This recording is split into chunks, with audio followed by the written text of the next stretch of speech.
سیدہ زینب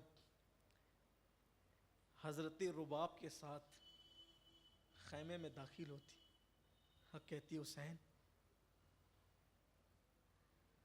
6 مہینے کا لال ننھا سا بچہ، معصوم بچہ، پیاس کبھی مٹھی کھولتا ہے کبھی بند کرتا ہے، کبھی پیر پھیلاتا ہے کبھی سمیٹتا ہے، اس کی ماں کا سینہ خشک ہو گیا بھوک اور پیاس کی وجہ سے، دودھ نہیں ہے، پیاس سے بچہ تڑپ رہا ہے، بھیا جاؤ نا ان سے کہنا کہ بچہ تو لڑ نہیں سکتا، بچہ مقابلہ نہیں کر سکتا، ہمیں پانی نہ دو، چند قطرے اس کو تو پلا دو۔ گویا کہ میرے امام نے کہا کہ نہیں، مانگنا ہمارے خاندان کی ریت نہیں ہے۔ سیدہ نے کہا، سیدہ زینب نے، امی کا واسطہ چلے جاؤ بھیا، بچے کی جان بچ جائے گی، اس کا رونا اب دیکھا نہیں جاتا۔ جو بڑے ہیں، جو کچھ عمر رکھتے ہیں، وہ بھی بے چین ہیں، لیکن یہ 6 مہینے کا بچہ 3 دن سے بھوک اور پیاس کی شدت اٹھا رہا ہے، لے جائیں۔ کافر بھی بچے پہ رحم کرتے ہیں، وہ کچھ دے دیں گے، پھر بھی تو کلمہ پڑھتے ہیں، لے جاؤ۔ بہن کی بات مانی، لے گئے، کہا اگر تم سے دشمنی لیے تو ہم نے لیے نا، اس بچے نے تمہارا کیا بگاڑ، اس کو چند قطرے پانی پلا دو، ہمیں نہ دو، اگر ایسا لگتا ہے کہ ہم بچے کے بہانے خود پی لیں گے، ہمیں نہ دو، اپنے ہاتھ سے پلا دو۔ شمر نے دیکھا، کہا بیعت کرو یا لڑو، ایک قطرہ پانی نہیں ملے گا تمہیں، نہ تمہیں ملے گا نہ تمہاری اولاد کو ملے گا۔ بعض مورخین نے یہ جملہ بھی لکھا ہے، کیسے پانی پلائیں تیرے بیٹے کو، سانپ کا بچہ سپولا ہوتا ہے۔ ان ظالموں نے یہ تانا دیا، اور اس کے بعد امام نے کہا پانی پلا دو، شاید اس کا صلہ قیامت میں نانا سے دلوا سکوں، پانی پلا دو۔ شمر نے اشارہ کیا، آنکھ کا، ہرملہ بن کاہل اس پلید نے تیر نکالا، اور تیر نکال کر کہا حسین اپنے بچے کے رونے کا بڑا خیال ہے تجھے، لے آج کے بعد تیرا بچہ کبھی نہیں روئے گا۔ اور یہ کہہ کر کے اس نے تیر چلایا، اور تیر امام علی اصغر کے حلق کو چیرتے ہوئے، معصوم 6 مہینے کے بچے کے حلق کو چیرتے ہوئے امام حسین کے بازو کو چیرتے ہوئے باہر نکلا۔ نور کا ننھا سا پتلا، 6 مہینے کا معصوم، باپ کی گود میں ہلکی سی جھرجھری لی، باپ کی گود میں ہلکی سی جھرجھری لی، اور ایک آخری ہچکی لی، اور وہ ہچکی ہمیشہ کے لیے ارض کربلا پر خاموش ہو گئی۔ امام نے اپنے بازو میں اور حلق میں جو تیر پیوست تھا اس کو کھینچا تو گلے سے خون کی پھوار نکلی، امام نے ہاتھ میں سمیٹا، ہاتھ میں سمیٹا۔ کہتے ہیں بعض بزرگوں نے لکھا ہے کہ آپ نے آسمان کی طرف اچھالنا چاہا، غیب سے آواز آئی اگر آسمان کی طرف اچھالو گے قیامت تک پانی نہیں برسے گا۔ زمین پہ ڈالنا چاہا، آواز آئی قیامت تک اناج نہیں اگے گا۔ امام نے وہ خون گویا کہ اپنے چہرے پر لگایا، داڑھی پر، اور فرمایا کہ مولا قیامت کے دن تیرا حسین اسی حالت میں تیری بارگاہ میں حاضر ہوگا۔ اور ننھے سے علی اصغر کا لاشا اٹھا کر کہتے ہیں میرے اللہ 18 سال کی قربانی کو قبول کیا ہے، 6 مہینے کی اس ننھی سی قربانی کو بھی قبول فرما لے۔ جب سینے سے لگا کر لاشے کو لے چلے، سینے سے لگا کر، بیویاں کہہ رہی تھی اصغر کے رونے کی آواز نہیں آتی، بیویاں کہہ رہی تھی اصغر کے رونے کی آواز نہیں آتی، شاید ان لوگوں نے بچہ سمجھ کر پانی پلا دیا ہے، اس لیے ہمارا بچہ چپ ہو گیا ہے۔ جیسے ہی امام خیمے میں پہنچے، بی بی ام رباب نے کہا ہم نے پہلے کہا تھا نا کہ بچے کو تو کافر بھی ترس کرتے ہیں، پلا دیا نا انہوں نے پانی۔ امام نے کہا ہاں میرے بچے نے پانی تو پیا، لیکن شامیوں کے، یزیدیوں کے ہاتھوں سے نہیں، بلکہ اپنے نانا کے ہاتھوں سے۔ جام کوثر جتنا سننا تھا کہ بیبیوں نے جیسے ہی ہاتھ میں امام علی اصغر کو لیا، کوہرام بپا ہو گیا، سینے سے لگا کر رو پڑی۔ علی اصغر کا جھولا خاموش ہو گیا، خیمے میں ہنگامہ بپا ہو گیا۔ ابھی امام لا کر کے علی اصغر کو بیبیوں کے حوالے ہی کیا تھا۔ ایک تاریخی روایت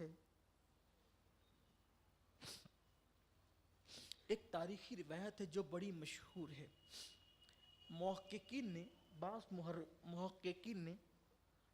بعض مورخین نے، سیرت نگاروں نے اس کی مخالفت کی ہے، اس کے خلاف اپنی تحقیق بیان کی ہے، لیکن ہمارے یہاں اورنگ آباد میں ایک خانقاہ ہے، حضرت نظام الدین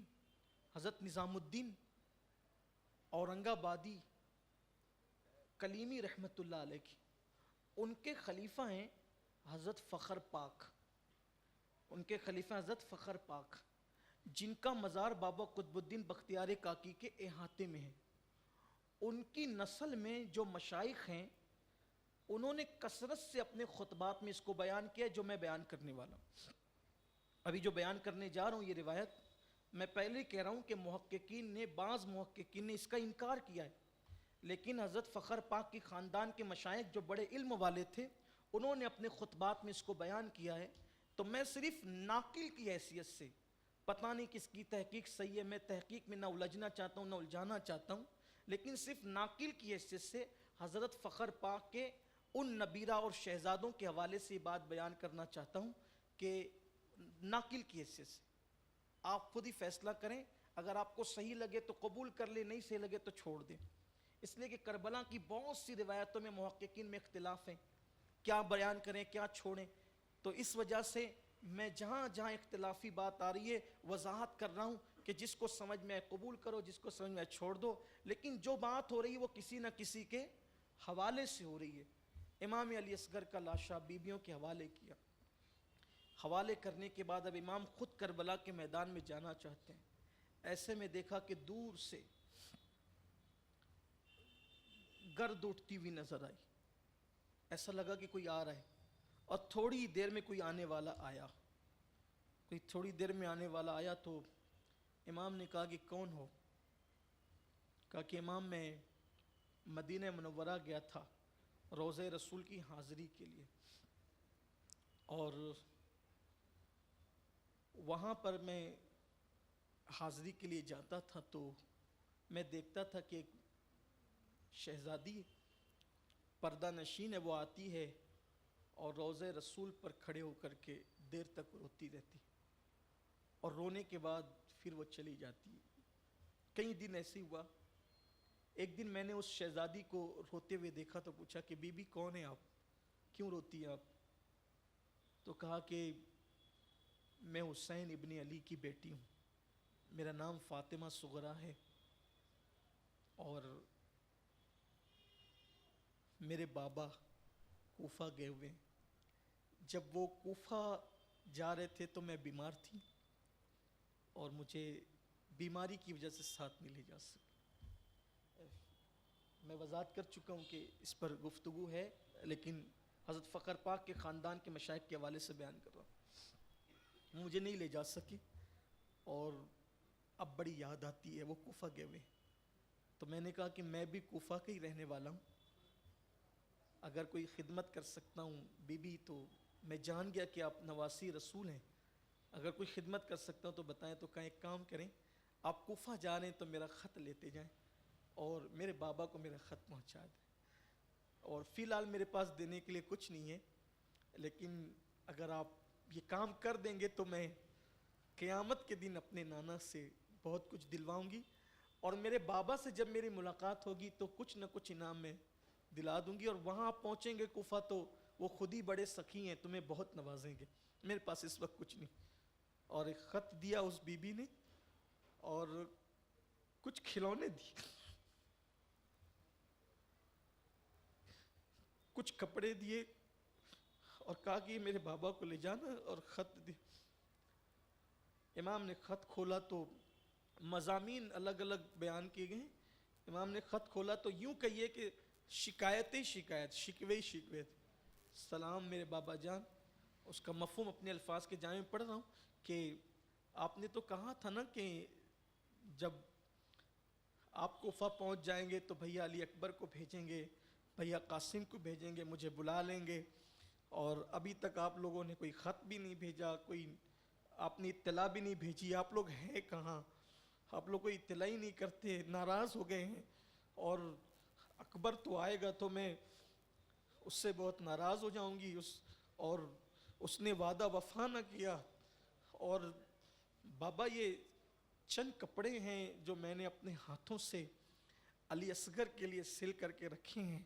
میرا بھیا جو ہے وہ عمر کے کسی حصے میں پہنچ چکا ہوگا. یہ کپڑے میرے علی اصغر کو، یہ چھوٹے بچے کو میری طرف سے کپڑے ہیں، کھلونے ہیں. اور مجھے جلدی بلائیں، مجھے جلدی طلب کریں، کسی کو بھیجے بابا جان تاکہ میں علی اصغر کا جھولا جھلانے کی سعادتیں حاصل کروں، اپنے بھیا کو کھلا سکوں. بہت سی باتیں لکھی. امام نے خط پڑھا، آنکھوں میں آنسو تھے اور فرمانے لگے کہ اے آنے والے تیرا شکریہ، لیکن تجھے پتہ کیسے چلا؟ کہ امام میں کوفہ ہی جا رہا تھا، میں نے ادھر فوج دیکھی تو میں نے رستہ کاٹ لیا کہ کہیں میں پکڑا نہ جاؤں. ادھر آیا تو ادھر آپ سے ملاقات ہو گئی. تو میں جا اللہ تجھے جزا دے، اس وقت تو تجھے دینے کے لیے میرے پاس بظاہر کچھ نہیں ہے. اور اس کے بعد جب وہ خط لے کر اور وہ کپڑے لے کر اور وہ تحفے طائف لے کر جو بھی تھے جو سیدہ سغرا نے بھیجے تھے، جب خیمے میں پہنچے تو بیبیوں نے کہا کون تھا؟ کہا سغرا کا قاصد تھا. کہا کیا کہا اس نے؟ تو کہا کہ اس نے یہ علی اصغر کے لیے کپڑے بھیجے ہیں اور اب علی اصغر کی حالت یہ ہے کہ وہ ان کپڑوں کو پہن بھی نہیں سکتے. امام نے کہا کہ سغرا شاید تیری یہ مراد پوری نہ ہو سکی. اور پھر گھر والوں وہ خط کو دیکھ دیکھ کر بہت روئے، زخم پہ زخم ہرے ہو گئے.